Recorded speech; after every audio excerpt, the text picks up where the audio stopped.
Coffee Night, where I really start getting involved against these things, and then he meets Grace Pops again, and all of that, where suddenly the character is really into sort of a hatred of the other side, and how maybe he relives the attack he had to go through, but even more through others going through the attack. With an episode with a silent closing credits again, with a tragicide getting begun.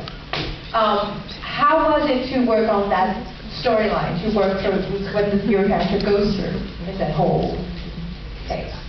I found that storyline really difficult, which is why I used a lot of the post-traumatic stress disorder again, even though it was 3 seasons later after in order to justify it. But I know the producers, they're older than I am, and they lived as gay men in a time when it was much more a us versus them mentality.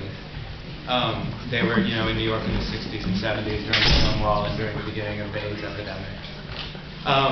So the us versus them and the real hatred and anger towards straight society, which to them had always been something that was against them and hated them and took away their rights, was really legitimate to them. It wasn't to me, because it's not the world I'm fortunate enough. I don't have to live in that world anymore.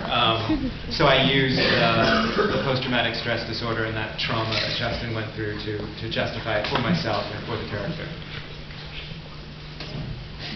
Très bonne réponse. Effectivement,